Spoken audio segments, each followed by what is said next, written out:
The hostile environment policy surely will be looked back on many years to come as the most pernicious and ugly episode of British history. It is, and I mean, in one sense, it's symbolic, actually, of decades and decades of anti-immigration legislation, taking people's birthright away in terms of their British passports, the notion that if you had white grandparents who were born in the UK, then you could have a British passport. But if you came from India or the Asian subcontinent and the Caribbean and you didn't have white grandparents, you went through a completely different process. I mean, this screw has been tightened for decades.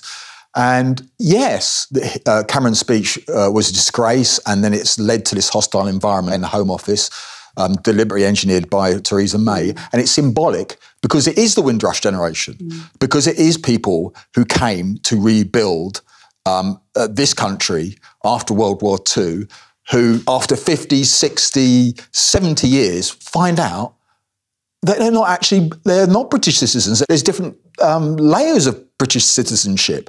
And that is, well, it's distressing to even think about it, quite frankly, the notion that actually those people who've their whole lives had been about contributing, going around their business in their silent, industrious ways, suddenly find themselves that they weren't British after all, that they don't really belong after all. It must be devastating for those people. But I mean, if you think about it, there's been a whole history of heinous things which has happened under anti-immigration legislation. For example, the testing of South Asian women coming over here, forced testing for their virginity.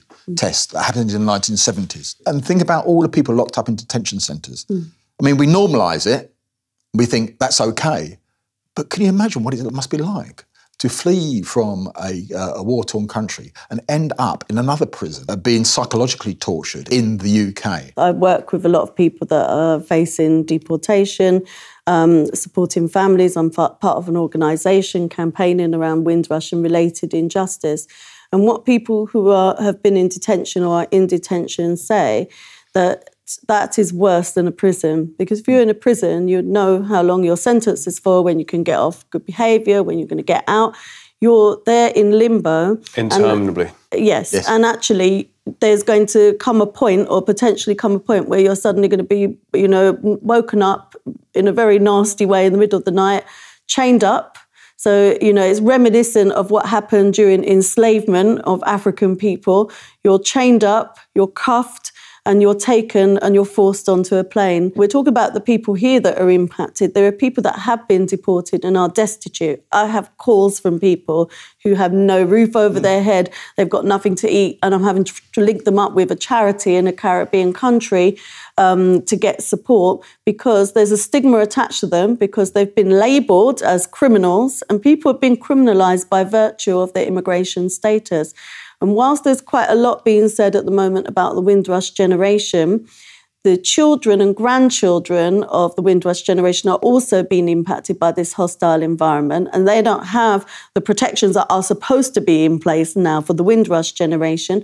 And the only reason that they have a link with Britain and have come to the UK is because a grandparent or a parent was of the Windrush generation and was invited here and did come here to work. So it's impacting not just on those previous generations that came, but on every generation. The trauma of being separated from families. We have the government saying, it doesn't matter if you've been separated from your children, you can parent your children by Skype.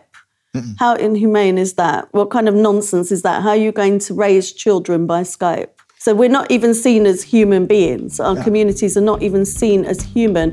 We're seen as some kind of subhuman group